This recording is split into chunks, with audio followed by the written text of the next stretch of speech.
ঐতিহাসিক খবর। আজকে এটা ঐতিহাসিক খবর কিছু মানুষের জন্য হতে পারে এবং ঐতিহাসিক খবর কিছু অন্য মানুষের জন্য হতে পারে। হয়তো নন ট্রাইবেলদের জন্য ঐতিহাসিক খবর, হয়তো ট্রাইবেলদের জন্য ঐতিহাসিক খবর, হয়তো কিছু মানুষের জন্য খুব ঐতিহাসিক খবর মনে হচ্ছে, হয়তো কিছু মানুষের জন্য এটা কোনো ঐতিহাসিক নয়, এটা অন্যায় অত্যাচারের খবর মনে হচ্ছে। তাই আজকে এইখানে আমি একটা কথায় আপনাদেরকে বলতে যাব, আজকের যেটা দৃশ্য সেই দৃশ্যটা আপনারা সবাই জানেন, এর আগেও যে কাহিনী হয়েছে সেটাও সবাই জানেন। ডিস্ট্রিক্ট কাউন্সিলে কি হয়েছে সেটা দেখেছেন, শুনছেন। এর আগে যখন ডিস্ট্রিক্ট কাউন্সিলে ভোট হয়েছিল সেটা এমএলএ অ্যাসেম্বলির ভোটের যেটা তালিকা ছিল, লিস্ট ছিল, সেই লিস্ট দেখে কিন্তু ভোট করা হয়েছিল এমডিসির ভোট, এবং সেই লিস্টে ট্রাইবেলস নন ট্রাইবেল সবাই ইনক্লুড ছিল। কিন্তু এখন সোমবারে যে কানুনটা পাস করা হয়েছে, নন ট্রাইবেলসেরা আর সেই লিস্টে থাকতে পারবে না, মানে নন ট্রাইবেলসেরা আর ভোট দিতে পারবে না জিএসএডিসির। এটাকে নিয়ে মেঘালয়ের মুখ্যমন্ত্রী কনরাড কে সাংমা এনপিপি পার্টির যেটা পেজ আছে সেই পেজেও লিখেছে যে এটা একটা ঐতিহাসিক খবর। তাই আমি আপনাদেরকে ওই মানুষদেরকে বলতে চাই যারা বলে যে আসলে সরকারের কথা বলে না কেউ, এরকম কথা বলে, এবং আমার উপর আপনারা জানেন যে কি হয়েছে না হয়েছে। তো আজকে সরকারের কথা বলছি, এই যে কাজটা যে করছে সেটা পরিপূর্ণ একেবারে সরকার ছাড়া কেউ করতে পারে না। আমাদের মেঘালয়ের মুখ্যমন্ত্রী বা এনপিপি সরকার এই কাজটা করেছে। কি কাজটা? যে ইলেকট্রাল রোল থেকে তাদেরকে সেপারেট করা হোক, আর সেটা হয়েছে। আরও কি করা হয়েছে যে নন ট্রাইবেলসেরা পার্টিসিপেট করতে পারবে না, এত যুগ ধরে করেছিল, এখন পারবে না। এটা কে করেছে? মেঘালয়ের এনপিপি সরকার করেছে। নাম হচ্ছে না দুর্নাম হচ্ছে সেটা কিন্তু দেখেন না, একটু দেখেন না। এখানে আমার সরকার কি করেছে সেটা বলা দরকার, এবং বলছি। এবং এখানে পরিপূর্ণ দেখা যাচ্ছে যে নন ট্রাইবেলসের ভোট বন্ধ করেছে এনপিপি পার্টি, নন ট্রাইবেলসের ইলেকট্রালসের রোল সেপারেট করেছে এনপিপি পার্টি, এবং দোষ দেওয়া হচ্ছে অপোজিশনের। হয়তো কেউ রোহিঙ্গা বলেছে, হয়তো কেউ তুরাতে গিয়েছে, যদি না যেত এই কাহিনী হতো না। বিভিন্ন প্ল্যানিং সাজানো হচ্ছে, এবং কে কি কথা বলছে সবাই জানে এখানে। এবং আরও কিছু বলছে, আরে কি হবে, শিলংয়ে তো খাসি হিলসে বা শিলংয়ে তো এমডিসির ক্যান্ডিডেট নেই, বা নন ট্রাইবেলসেরা ক্যান্ডিডেট হতে পারে না, আমরা হব না, চলবে, ভোট তো দিতে পারবো। এখন দেখা যাচ্ছে যখন ভোটটাও দিতে পারবে না, তখন বলছে আরে কি হবো, ভোট না দিলে কি হবো। কারা বলছে, কোন মানুষগুলো এই কথা বলছে একবার চিন্তা করে দেখুন। এরা আপনাদের দরদি না, জনদরদি না। কিছু মানুষ বলছে আমাদের কিছু নেতা আছে, পার্টির নেতা বা প্লেন বেল্টের কিছু নেতা আছে, ভিতরে কাজ করছে, মেমোরান্ডাম জমা দিচ্ছে, এটা করছে সেটা করছে, কচু করছে আপনাদের জন্য, মানে এইখানে মেঘালয়ের মানুষের জন্য কচু করছে সেই নেতারা, যে নেতারা বলছে যে আমরা পাছে করছি, ধীরে করছি। আরও যে বুঝটা আপনাদেরকে দিচ্ছে, আপনাদেরকে একটা বুঝ দিচ্ছে যে আমরা একটু পারছেন মানুষ। নন ট্রাইবেলসেরা কিছু মানুষ বলছে যে নন ট্রাইবেলসেরা 4% মানুষ, তারা তাদের অধিকার কেন চাইবে, তারা তাদের অধিকার কিভাবে চাইতে পারে, তারা তাদের ন্যায়ের কথা কিভাবে বলতে পারে। বলে লাভ নাই, চুপ করে থাকো।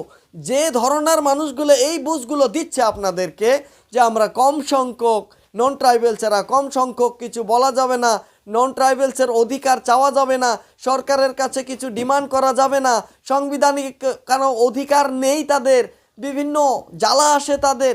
যে মানুষগুলো আপনাদেরকে এই কথা বলছে তারা মনে করুন তারা 1 নম্বর স্বার্থপর, এবং তারা ভোট ব্যাংকের লাভকারীর জন্য এই কথাগুলো বলছে, সাধারণ পাবলিকের উন্নতির জন্য নয়। আজকে যে ধরনের পরিস্থিতি দেখা যাচ্ছে মেঘালয়তে, নন ট্রাইবেলসকে ক্যান্ডিডেট হতে দিচ্ছে না, আরেকবার নন ট্রাইবেলসকে ভোট থেকে ছেড়ে দেওয়া হচ্ছে, এবং কিছু মানুষ আছে যারা পদ পেয়েছে, সেই পদওয়ালারা বলছে আমরা তো 4% কি করতে পারবো, কিছুই করতে পারবো না, আমাদের এইখানে কোনো শক্তি নাই। আসলে ভালো করে আপনারা দেখুন, তাদের না জ্ঞান আছে, না তাদের বিবেক আছে, না তাদের ছেলে মেয়ের প্রতি কোনো ভালোবাসা আছে। তাদের ছাওয়ার, তাদের বাচ্চার ভবিষ্যতও তারা খাচ্ছে, তারা কি বলছে কি করছে তারা নিজেও জানছে না, শুধু তাদের স্বার্থ এবং তাদের পয়েন্ট পজিশন বেঁচে থাকার জন্য এই কথা আপনাদেরকে বোঝাচ্ছে এবং আপনাদেরকে বলছে। তাই এই কথা যতদিন আপনারা বলবেন, আপনাদের উপর একের পর এক সাংবিধানিক যেটা অধিকার আছে সেই অধিকার ছিনিয়ে নিবে। আপনাদের কোনো অধিকারে এখানে থাকবে না। আর একটা কথা আপনাদেরকে বলবে, প্রত্যেকটাতে যে আপনারা দেখবেন যে কাজ করছে কে? সরকার। কোনো কিছু একটু ভুল ভ্রান্তি হলে দোষ দেওয়া হচ্ছে কার? অপোজিশনের। শুধু অপোজিশন। যদি অপোজিশন দোষের কাজ করে বা খারাপ কথা বলে বা কি করে, সেটা 100% রাইট, তাকেও বলুন খারাপ। কিন্তু সরকারের কাজ, কিন্তু একটা সরকারের শুধু মেঘালয়ের নয়, আসামের নয়, শুধু ওয়েস্ট বেঙ্গলের নয়, ভারতের প্রত্যেকটা রাজ্যর, প্রত্যেকটা স্টেটের, প্রত্যেকটা সিএমের একটাই দায়িত্ব, একটাই কর্তব্য, সবাইকে একে চোখ দিয়ে দেখতে হবে। এখানে ট্রাইবালস, নন ট্রাইবালস, মেজরিটি, নন মেজরিটি, সবাইকে ভালোভাবে দেখতে হবে এবং সবার একটা যে অধিকার আছে ভারতে সেটা দিতে হবে এবং সেটা থাকতে হবে। আর যে সিএম, যে সরকার আপনাদেরকে এই ধরনের জিনিস দেখাবে, মাইনরিটির উপর অত্যাচার করে মেজরিটিকে ভালোবাসা দেখানোর জন্য চেষ্টা করবে, ভোট ব্যাংক বাড়ানোর জন্য চেষ্টা করবে, সে কোনোদিন ইন্টেলিজেন্ট নেতা হতে পারে না, সে কোনোদিন ইন্টেলিজেন্ট সিএম হতে পারে না। আর যে মানুষ চুপ করে থাকে সে কোনোদিন ইমানদার হতে পারে না। যে মানুষ সত্যর প্রতি, গরিবের ন্যায়, জনসাধারণের ন্যায়, মানুষের ন্যায়, ভারতের ন্যায়, আমাদের মানব অধিকারের ন্যায় নিয়ে যে কথা বলবে না, সে কোনোদিন ভালো মানুষ হতে পারে না।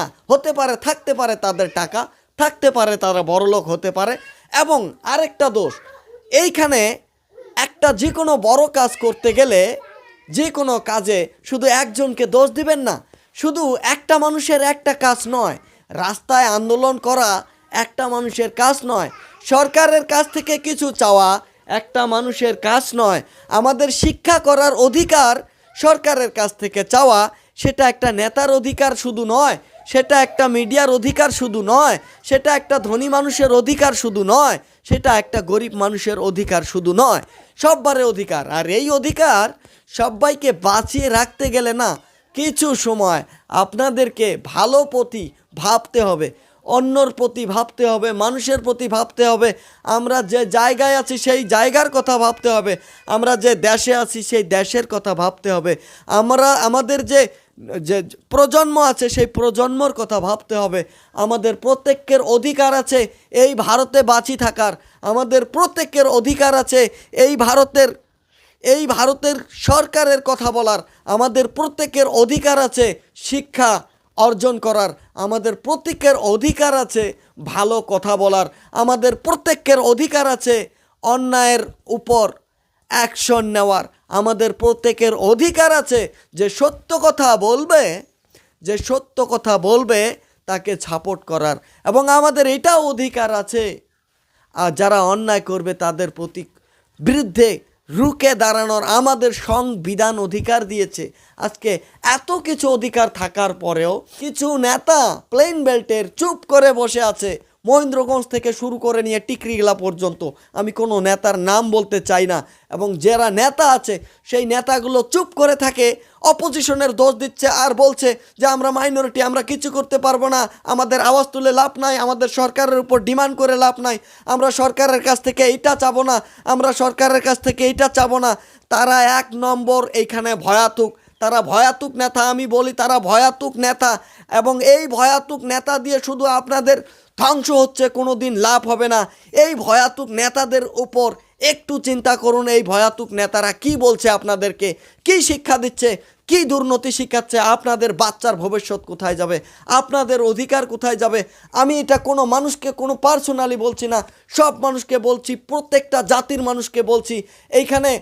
এইখানে ভারতে দেখা যাচ্ছে এক জাতির মানুষ নয়, এই ভারতে নন ট্রাইবালস, মেজরিটি, নন মেজরিটি সব মানুষ আছে, এবং সব মানুষকেই একটা জিনিস নিয়েই আন্দোলন তুলে ধরা দরকার এবং অন্যায়ের প্রতি রুখে দাঁড়ানোর দরকার। এবং এটা অধিকার, ভারতের সংবিধান অধিকার দিয়েছে, এবং এই অধিকার দেওয়ার পরেও আজকে যার মুখ আছে, আমরা বহুত কথা বলছি, যার একটু ক্যাপাসিটি আছে কিছু কথা বলা, সে হোক না হোক বিভিন্ন ধরনের কথা বলে বিভ্রান্ত করে চুপ করে বসে আছে। এটা এইভাবে কোনো দিন আপনাদের অধিকার আপনারা পাবেন না। আজকে একজন বলছে ওকে শুধু সাপোর্ট করছেন ঘরে বসে চুপ থেকে, হবে না হবে না হবে না। এখানে এইভাবে কোনো দিন ভারতের সংবিধান বলে নেই এবং ভারত এইভাবে স্বাধীন হয় নাই। যখন মহাত্মা গান্ধী বাহির হয়েছিল, জওয়াহরলাল নেহরু, সুভাষচন্দ্র বসু, যত আবুল কালাম আজাদ, যত ফ্রিডম ফাইটার্স আছে না, তারা প্রথমে কিন্তু সবাই এই একে আশা নিয়ে বাইর হয়েছিল। প্রথমে তাদেরকে কেউ সাথ দেয় নাই ভালো কাজ করতে, বুঝছো, লাস্ট শেষে গিয়ে সবাই সাথ দিয়েছে। যখন ব্রিটিশকে খেদানো হয়েছিল সেই সময় কিন্তু ব্রিটিশের মেজরিটি মানুষের সাপোর্ট বেশি ছিল, ইন্ডিয়ান মানুষের সাপোর্ট ছিল না, ভারতীয় মানুষ হয়েও তাদের সাপোর্ট ছিল না। কিন্তু তারা কিন্তু সেই সময় ভয় খায় নাই, তারা অন্যায়ের খেলাপ কথা তুলেছে এবং কথা তুলে ব্রিটিশকে খেদিয়েছে।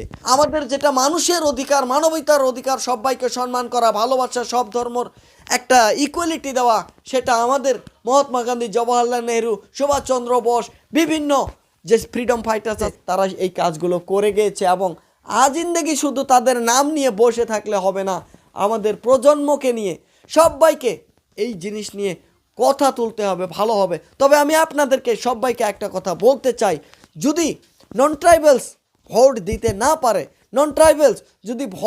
না পারে, ভোটে দাঁড়াতে না পারে, তাহলে মেঘালয়ের মুখ্যমন্ত্রী কনরাড কে সাংমা যে বারবার বলছে যে একটা ইতিহাসিক উন্নতি, ইতিহাসিক চেঞ্জ মানা গেছে, right, 100% right, this is historic change, this is historic development.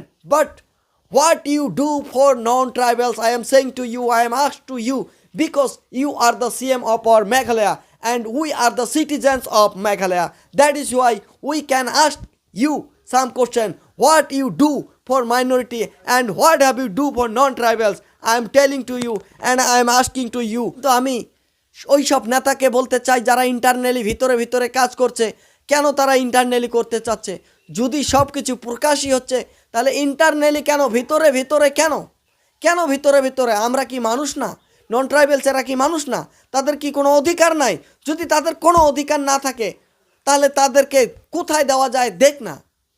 কি এগুলো ভিতরে চুরি পেনতে থাকা কোন কাজ? এগুলো ভয়াতুক কথা। আমরা চুরি করছি না তো, পাবলিক কোনো চুরি করছে নাকি নন ট্রাইবেলস? তাহলে কেন ভিতরের কথা আসে? কেন বলা হচ্ছে যে কেন সময়ের আগে তুরাতে গিয়ে ঝামেলা ক্রিয়েট করা লাগে? এইবার কে তুরাতে গিয়ে ঝামেলা ক্রিয়েট করেছে? এইবার কেন ইলেকট্রাল রোল সেপারেট হলো? এইবার কোন প্লেন বেল্টের নন ট্রাইবেলসের নেতারা আওয়াজ তুলেছে? আজকে আমি ওই নন ট্রাইবেলসের ওদের কথা বলি, নন ট্রাইবেলসের নেতাদের কথা বলি। নন ট্রাইবেলসের যে বর্তমান যে নেতা আছে, আমি কারো নাম ধরে বলছি না, আপনারা কিচ্ছুই করছেন না মানুষের জন্য। জনসাধারণকে শুধু ভুগছেন আর খাচ্ছেন। জনসাধারণের জন্য আপনাদের কোনো সাহস নাই অ্যাসেম্বলিতে গিয়ে কথা তোলা, সরকারের কাছে ডিমান্ড করা, আপনাদের কোনো ধরনের সাহস নাই। আপনারা শুধু নন ট্রাইবেলসে কোনো কিছু বললে তাকে চুপ করানোর চেষ্টা করতে পারেন, তাদের উপর বিভিন্ন ভাষণ দিতে পারেন, এই আমি এটা করব, তোকে ওটা করব, কিন্তু আপনাদের কোনো সাহস নেই আপনাদের অধিকার চাওয়া। আমি বলি না যে একটা আপনার অধিকার চাইতে কারো হার্ট হবে, কেউ আঘাত পাবে না, সেটা রুল মতে আপনাদের অধিকার, সবার অধিকার সবাই যেতে পারে। এখানে কি অন্যায় আছে, কি ক্ষতি আছে? এখন তো বলবে যে এটা আমাদের সংবিধানে লেখা নাই, এখন এটা বুঝ দিয়ে দেবে আর সংবিধানে লেখা নাই, আর্টিকেলে লেখা নাই, যার জন্য পায় নাই। সংবিধানে লেখা নেই, আর্টিকেলে লেখা নেই, এখন এগুলো বুঝ দিতে পারে। সংবিধানে লেখা নেই, মানুষের অধিকারের সংবিধানে কোনো কিছু লেখা নেই। এখন বলবে নন ট্রাইবেলসের বিষয়, মেঘালয়ের বিষয়। আজকে এই মেঘালয়ে এমন একটা পরিস্থিতি পৌঁছে গেছে শুধু কিছু নেতার জন্য, আমি নাম ধরবো না। যদি কিছু মানুষ কোনো মানুষ কোন নেতাকে ধরে নেবে সেটা সেই মানুষের ব্যাপার, কিন্তু সব মানুষ কিন্তু আসলে বুঝে গিয়েছে কাহিনী কি হতেছে এইখানে, কিভাবে ভয় দেখিয়ে চুপ করে রাখা হয়েছে এইখানে। আজকে হয়তো এই ভিডিওটার পরে আমার যে নামে এফআইআরও করতে পারে, তাই আমি আমার কথা বলে আমার অন্তরটাকে আমি একটু সান্ত্বনা দিচ্ছি যে আমি আমার কাজ করেছি, আমি আমার কর্তব্য করেছি, আমার কথা যে বলার অধিকার, যে ভালো কথা আল্লাহ বলেছে সেই ভালো কথা আমি বলছি। এবং কারো অন্যায়, কারো প্রতি, কারো এগেস্টে যদি অন্যায় হচ্ছে, সেই অন্যায়ের খিলাফে আমি কথা তুলছি এবং বলছি, এবং এটা বলার সবভারে অধিকার আছে। তাই আজকের ভিডিওটা আপনারা দেখতে পাচ্ছেন, এই যে তলে তলে থাকা কাজ করা, এই যে আপনাদের জন্য অন্যজন কাজ করবে সেগুলো ভুলে যান, এবং সবাই নিজের অধিকার নিয়ে ভাবুন যে সববারে নিজের অধিকার, সববারে নিজের কর্তব্য। এইখানে 25%, 4%, 10% দেখবেন না। ন্যায় সবার জন্য সমান, কানুন সবার জন্য সমান, আন্দোলন করা সবার জন্য অধিকার আছে। সরকারের কাছ থেকে কিছু চাওয়া সববারে অধিকার আছে। যখনই কোনো কিছু করা হয় না ভালো কাজ, সেই সময় প্রথমে কেউ সাথ দিতে চায় না, কিন্তু ভালো কাজ করা শুরু করে দেখেন, আস্তে আস্তে সাথ আসবে। এবং ভালো কাজ করতে গেলে যে বাধা আসবে, বিঘিনি আসবে, খারাপই আসবে, ভয় আসবে, সেটা স্বাভাবিক মেনে নিতে হবে। অ্যাফেয়ারও হতে পারে আপনার নামে, আপনাকে কোনো ধরনের অ্যাটাকও করা যেতে পারে। সেগুলো ভয় দেখিয়ে বা ভয় খেয়ে দেশের জন্য কাজ করা হবে না। যারা দেশবাসী, যারা দেশের জন্য কাজ করতে চায়, জনগণের ভালোবাসা বা জনগণের ভালো চায়, তারা কোনো দিন চুপ থাকতে পারে না। নাচনি বুড়ি নাচন দেখে বসে থাকতে পারে না। তাই যারা ভালো নেতা, জনগণের সেবক নেতা, তারা কোনো দিন ভিতরে ভিতরে কাজ করবে না, আর উপরে উপরে বহুত কিছু হচ্ছে, কোনো আওয়াজ তুলবে না, কোনো ডিমান্ড করবে না, কোনো সান্ত্বনা দিবে না পাবলিককে, কোনো ধরনের মিটিং করবে না পাবলিকের সাথে, কোনো তাদেরকে একটা আস্থা দিবে না, এবং সে বলবে আমি আপনাদের ডেভেলপমেন্টের উন্নতির নেতা, আমি আপনাদের কথা নিয়ে তুলে ধরার নেতা, আমি আপনাদের হিরো নেতা, আমি আপনাদের অমুক নেতা, ভোটের সামনে এসে বলবে, আর পাবলিক সেটা দেখে মুখস্থ করে হয়ে যাবে। আর এখানে সেটাই স্বাভাবিক। তাই এখনও সময় আছে, বদলে যান। আপনাদের গরিবের প্রতি এবং আপনাদের অধিকার আপনাকেই রক্ষা করতে হবে, আপনাদের ডিমান্ড আপনাকেই চাইতে হবে। আপনাদের যেটা অধিকার, সেটা আপনার চাওয়ার ফুল অধিকার আছে। তাই আপনারা কারো দোষ না দিয়ে, কাউকে ছোট বড় না বানিয়ে, আপনারা যে ভারতের নাগরিক, একটা সিটিজেন, সববারে যে কর্তব্য আছে, সেই কর্তব্য সবাই পালন করার চেষ্টা করুন। শুধু গল্প করে মানুষকে দেখালে হবে না যে আমি কিছু বলতে পারি, কিছু করে দেখানোর চেষ্টা করুন। আপনারা